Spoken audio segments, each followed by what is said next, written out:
also there in the website. If you see it very carefully, what we have seen is that I have explained what exactly the variable rate reverse repo auctions means. It is a part of our toolkit, which was very much there before the pandemic set in.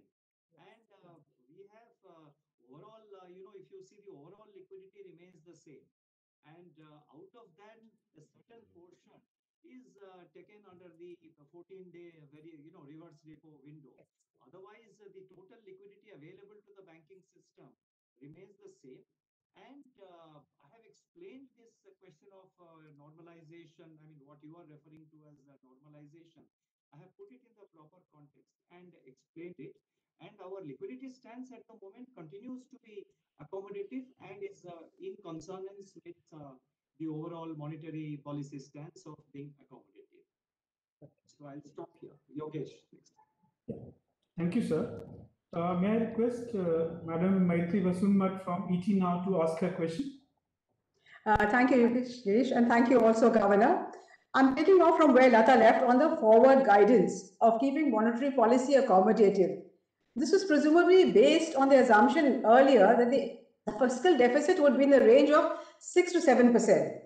Now that we know it's going to be around 9.5% this year, and maybe 6.8% next year, and maybe even these are underestimates, was there any discussion in the MPC on the wisdom of such long-term guidance, particularly since it seems to have boosted asset markets more than the real economy? And earlier, there was an MPC member who expressed his reservations about the use of the word decided in giving forward guidance. And if I may follow Lata's example and ask a second question, you had said that the evolution of an orderly real market is a public good. Would you like to qualify that, say that it is a public good not for all stakeholders, but for some stakeholders? Because for savers, it has definitely not been a public good. They are getting negative real rates of interest. So 2 questions, Governor. With regard to the MPC deciding, you said that earlier one member had a different point of view. This time, both components of our decision, whether it relates to the rate or it relates to the stance, both the decisions this time are unanimous. And even in the last meeting also, both the decisions were unanimous. And with regard to orderly evolution of the yield curve, we had said public good. And I would not agree that it is only for one segment of the market, that is the GSEC market. Basically, the GSEC yields are the benchmarks on which the entire corporate bond markets and all the bonds are priced. So the bond pricing, as well as the host of other activities, other segments of the financial market, the corporate bond market, even to some extent the bank lending approach and the rates are also influenced by the GSEC rates. So they act as the benchmark and the base on which all these other segments, their interest rates and yields are built up. So therefore, it is a public good because eventually it impacts, the GSEC yields impact a wider cross section of the financial markets. And I had said that financial stability and orderly evolution of yield curve are public goods. I had said it earlier and I have again repeated it this time also. Except for the savers, Governor. Well, that is another call. I mean, the banks, naturally, when the banks are reducing their, when the banks are reducing their lending rates, naturally, part of it also goes to the savers. For savers, we must also recognize that the small savings schemes which government runs, or the RBI deposit scheme which we run, I think there are other avenues where small investors, small savers can use those facilities. And so that is how I would like to reply to that. And that's it. Okay. Thank you. May I request Ida Duggal from Bloomberg Queen to ask her question, please?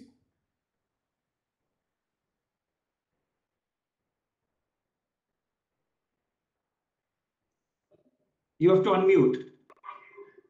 Governor, if you can hear me now, I'm saying that I'm veering away from monetary policy this time around because of the exciting announcement on GSECs and retail access. I know the details are yet to be announced, but could you just give us some sort of understanding on what direct accounts with the central bank would mean? What would be the nature of something like this? And would it be too much of a leap to say that if this experiment were to work well, it in some ways gives us a guardrail or some rails on which to build access to a central bank digital currency, sir? I would just like to say that this is a major structural reform. I have described it as a structural reform, and I am doing so because world over, very few countries have done that. And as far as I know, I think very few countries like United States and Brazil have that. And in Asia, we are the first country to do it, as to the best of my information.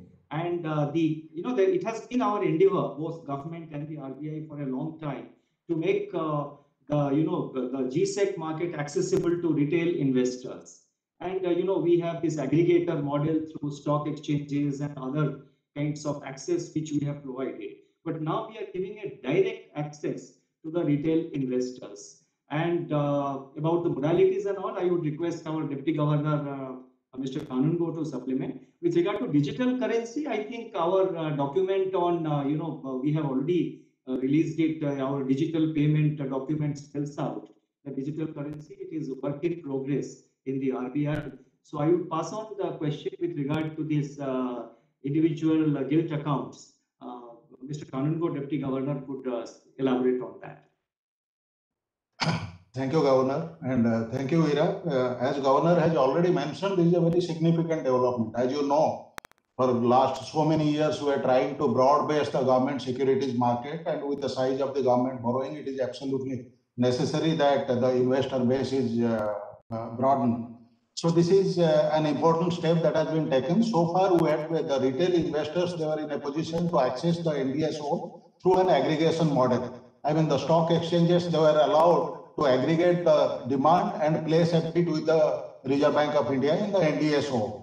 Now, going forward, we thought that we should move beyond this, and you and I can place a direct bid with the NDSO system for our requirement of the government securities. And in the interest of the DVP system, what it entails is that this is a paradigm shift, that you and I also can open a gilt edge account with the Reserve Bank in the e-Kuber system.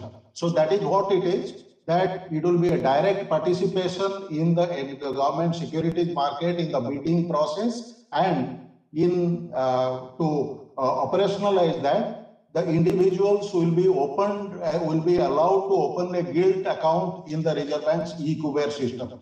Please wait for the details. We are coming out with the details very soon. And as Governor has mentioned, the central bank digital currency, you would recall that it was a monetary policy announcement long back. Then we had a committee that is still on the drawing board. In fact, an internal committee is taking a close look to decide on the model of the central bank digital currency. And you will hear from the Reserve Bank very soon in the matter. Thank you. Thank you, sir. May I request Mr. Govardhan Rangan from Economic Times to ask his question? Thank you, Vish. Good afternoon, Governor. Sir, you predicted a 10.5% growth for next year. At the same time, you mentioned about cost push inflation pressures, and still you have kept an accommodative stance. How do you justify that accommodative stance when these two factors are strong? And at the same time, you have staggered the withdrawal of the CRR benefit that you gave banks, and you have kept that SLR benefit of the held to maturity benefits that also goes off in 2 years. How do we read both these measures, which appear to be kind of a conflicting? I will answer the first part of the question, and second part I will pass on to Deputy Governor Dr. Patra. With regard to the 10.5% growth for next year, which we have projected and we have referred to cost push factors, all these aspects have been taken into account and have been duly factored in our projection for the CPI inflation, which we are saying will be 5.2% in the current quarter, and then going forward 5.2 and then 5, and I think thereafter it is 4.6. So all these factors are taken into consideration while giving that projection. So based on that, we have decided to, the MPC has decided to continue the accommodative stance. And I would now request Dr. Patra to supplement and reply to the next question on CRR as well. Thank you, Governor. Governor, if you recall, when we announced the CRR reduction, we had said then that it would be normalized on March 27th of this year. We gave a full year of dispensation and decided to normalize it on March 27th. But we went one step forward. What we did was we did not normalize it in one step. We normalized it in two steps, so that 50% will happen on March 27th and 50% is pushed to May. And if you have heard Governor speaking in the morning, what he said was that the withdrawal of liquidity through CRR will be replenished through more durable liquidity in other forms, which are more market friendly. As regards the dispensation on HTM, the RBI is very conscious that the borrowing program of the government needs to go through in a smooth manner, just as it happened last year. Just as RBI did several things last year to ensure a smooth, seamless borrowing program, we will ensure the same for this year, given the size of the borrowing program, and that is why the HTM dispensation. It is essentially to help banks deal with new issuances of government securities during the year as part of the borrowing program, while protecting the balance sheets from interest rate risks. Thank you. So we take that a normalization has begun, it is going to be staggered. In case of every normalization, Govardhan, you have to cross the river by feeling the pebbles. We will calibrate it to how the market responds, how market sentiment pans out. It will not be a programmed and a cold turkey method. It has to be in sync with the market sentiment. Thank you, sir. May I request Swati Khandelwal from Zee Business to ask her question, please?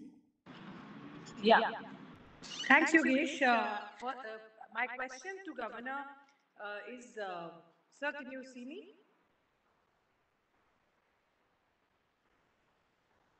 Yeah, go ahead. Yeah, Please go ahead. Yes, sir. So my question is about the NBFC guidelines and the work that's been done so far.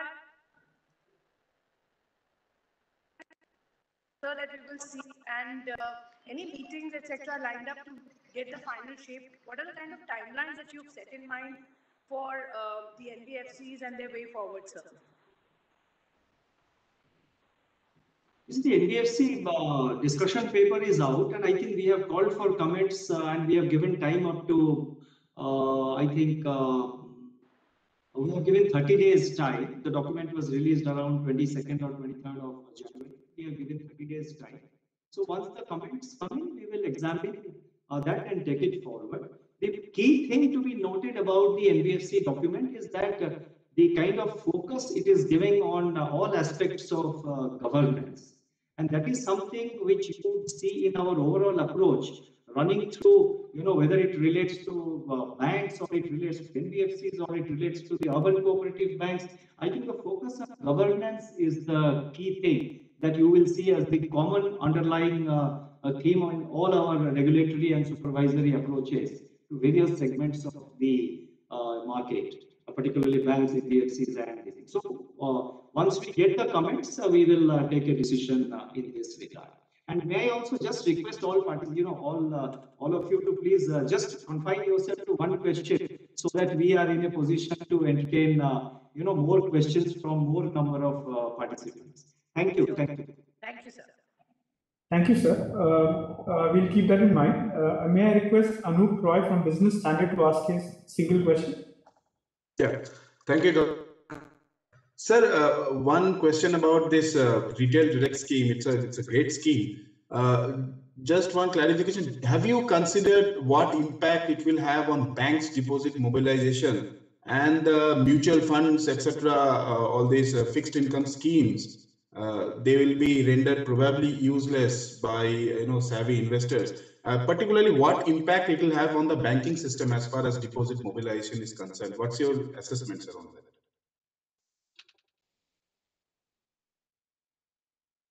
I think think as the GDP grows, as the country records, as the Indian economy comes back to a higher growth trajectory, as the size of the economy grows, the total volume of savings and deposits, naturally it will expand. And the banks have so many other functions and so many other services which they render.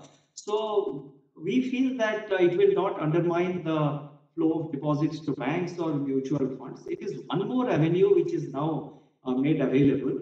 The process has been made now much easier. And in any case, please remember that even today the small savings rates offer much higher rates than the bank deposits. Notwithstanding that, the bank deposits this year have grown by 11.3%.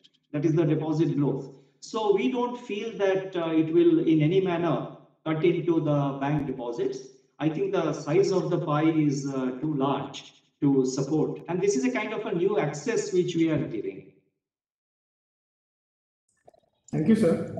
May I request Bijoy Edicheria from Informist Media to ask his question, please?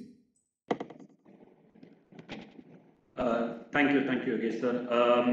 So just a quick question on, you've spoken about how the markets and you've been trying to manage how the markets understand your communication and the disconnect that had happened. But there still seems to be a disconnect in the market's choice of what they would like to see as tools from the RBI and what the RBI seems to be providing, whether it is variable rate and how it was seen by the market, or the fact that OMO sizes are now at 10,000, even though the RBI had initially said 20,000. So is there any communication that you would want to share on exactly what the liquidity framework is for the markets at this point of time? You see, what happens is sometimes the market takes a little more time to probably, understand our communication. And over a period of time, the markets do have a better appreciation of what is our communication.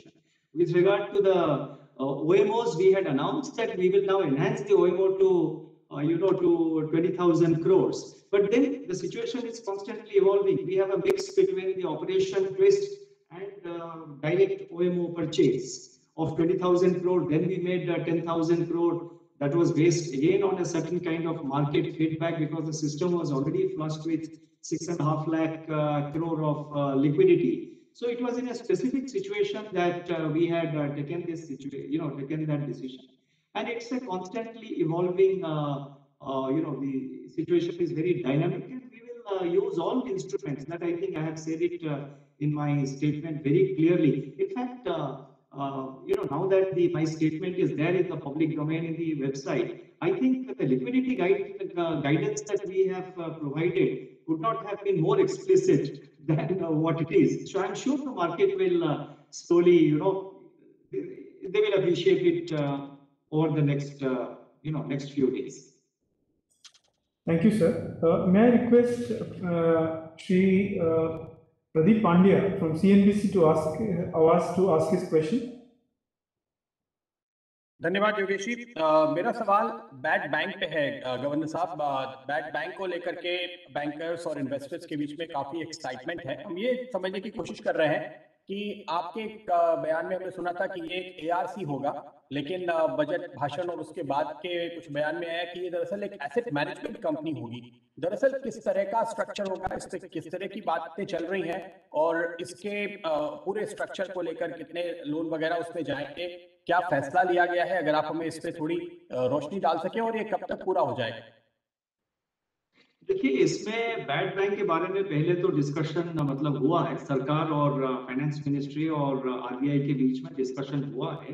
ऐसा नहीं कि बिल्कुल discussion नहीं हुआ है, discussions हुए हैं इसके बारे में। और अभी का जो सिचुएशन है, वी आर वो गवर्नमेंट से फॉर्मल उनका जो प्रपोजल है वो हम अवेट कर रहे हैं, वो एक्सपेक्ट कर रहे हैं। जब वो फॉर्मल प्रपोजल आ जाएगा, फिर उसको हम एग्जामिन करके उसके ऊपर एक व्यू लेंगे। जब तक फॉर्मल प्रपोजल हमारे पास नहीं पहुंचता है, तो हमारे लिए ये ठीक नहीं होगा, ये सही नहीं होगा कि हम उसके बारे में एक कुछ प्रीमैच्योरली उसके बारे में कुछ बयान दे दें। तो So we are waiting for the formal proposal from the government. Thank you, sir. May I request Mr. Anirban Nag from Bloomberg to ask his question?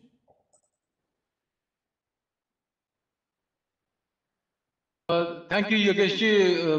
Hello, Governor. Good to see you.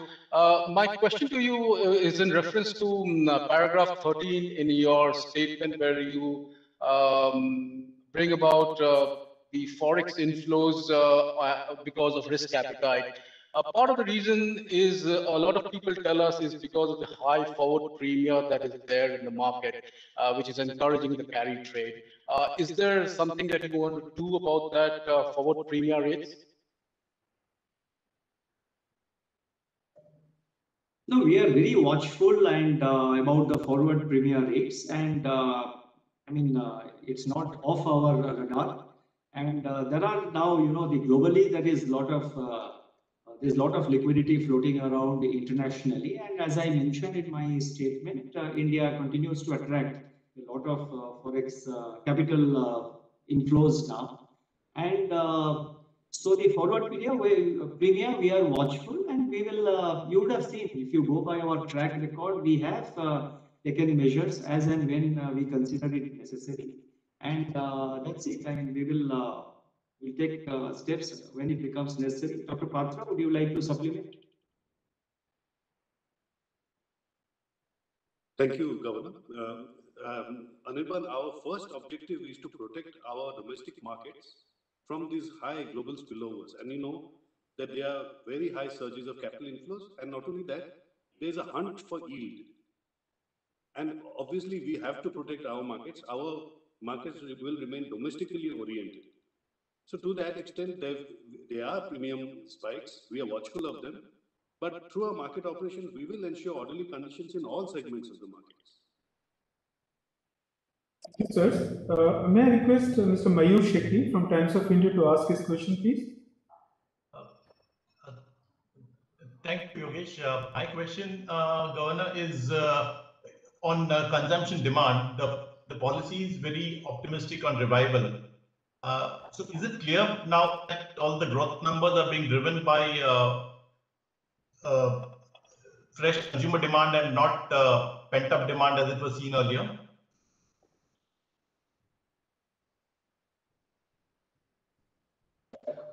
That is becoming, yes, I mean, that is becoming increasingly evident. And, we have been tracking some, high-speed indicators, and our list of high-speed indicators which we monitor is fairly long. And in almost all segments, we are seeing a sort of growth of demand. So therefore, the demand has now moved beyond pent-up demand to actual demand coming up. And as the lockdown gets steadily lifted and the movements are allowed, across the country, within cities and across the country. So therefore, the demand will pick up. So it is no more pent-up demand. And I think things are expected to be now, the demand curve is expected to be now much more sustained. Thank you, Governor. Thank you, sir. May I request Ms. Gopika Gopakumar from Mint to ask her question? Thank you, Yogesh, sir.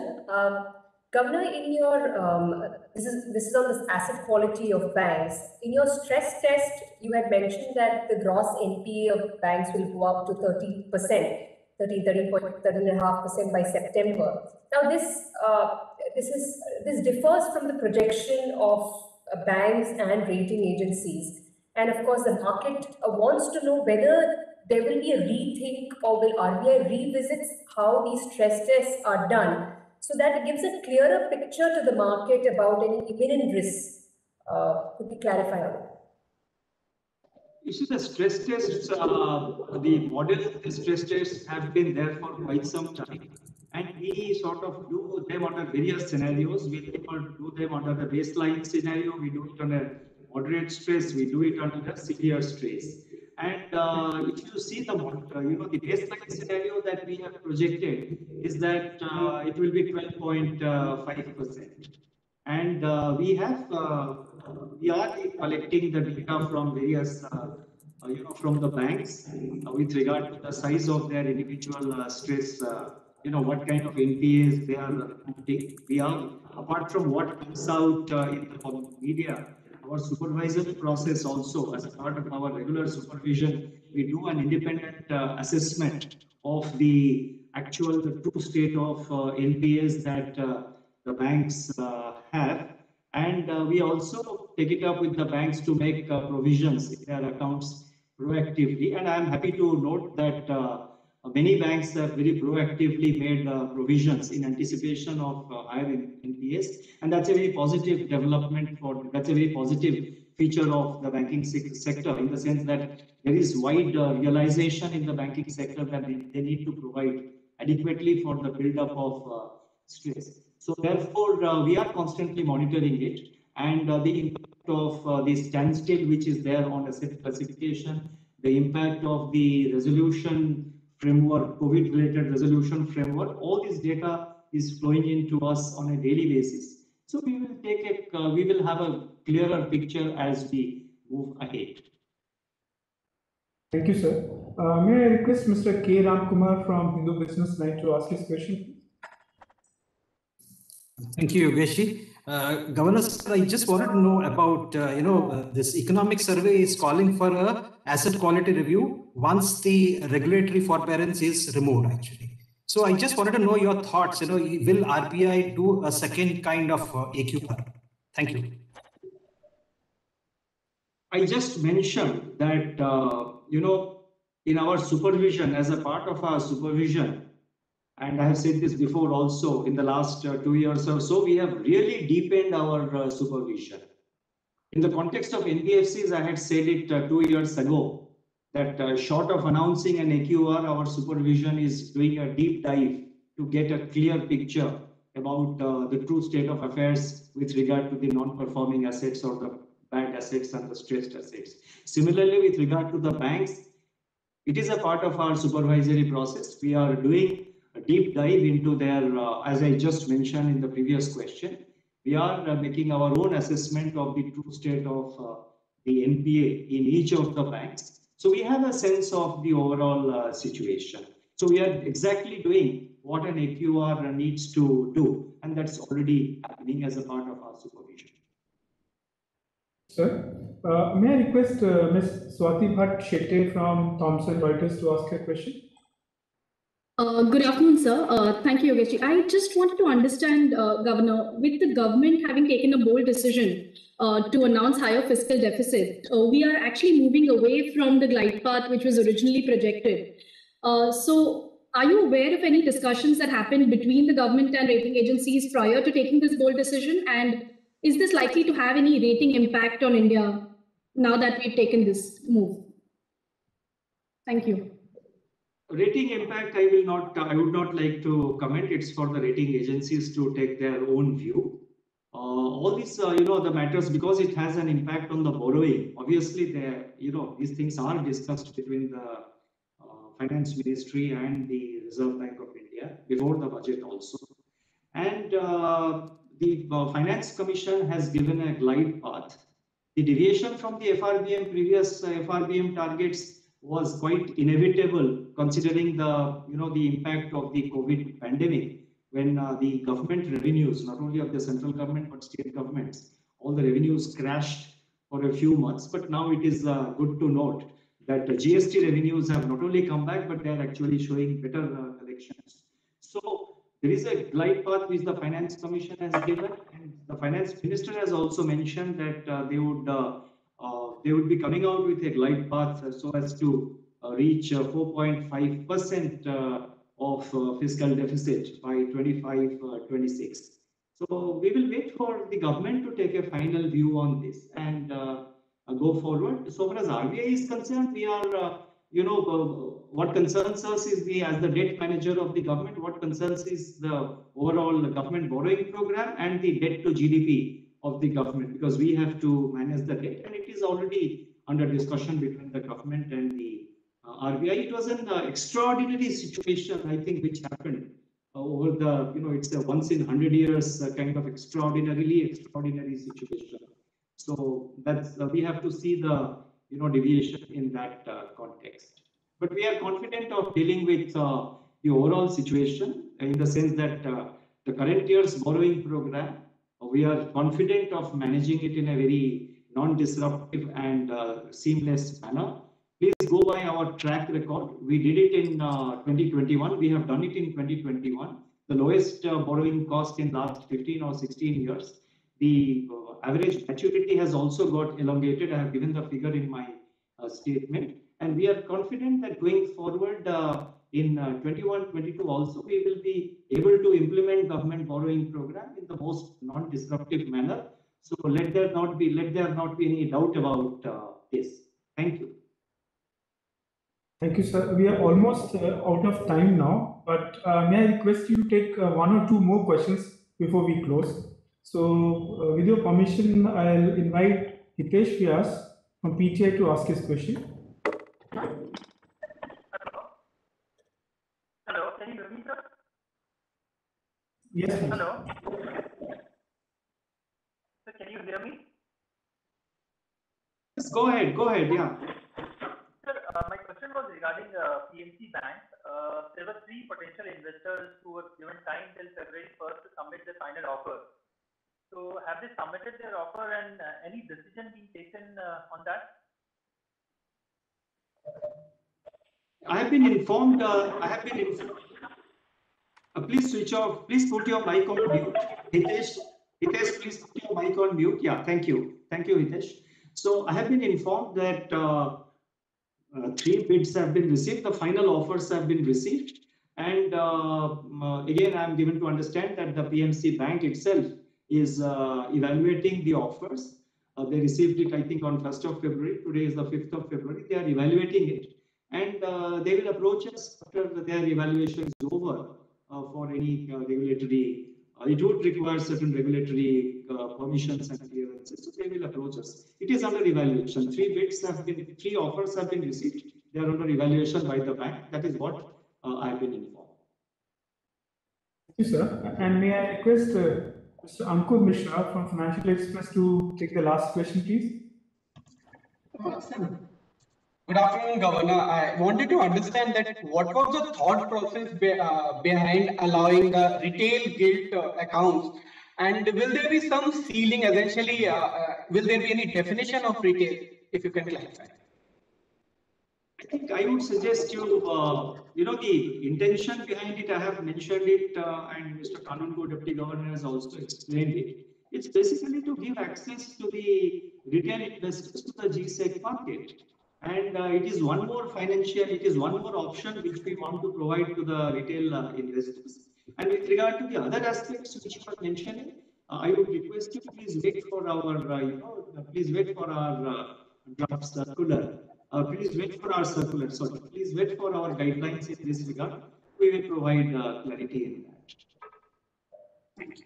Thank you, sir. And with this, I think we should come to a close of this press conference. I would like to thank the Governor and the Deputy Governors for making it interactive, and all of the participants from all the media houses for being patient and support to participate with us. We look forward to more future interactions. Thank you. Good day and stay safe. Thank you. Thank you. Thank you, everyone. Thank you for your participation. Thank you, everybody. Good day. Thank you.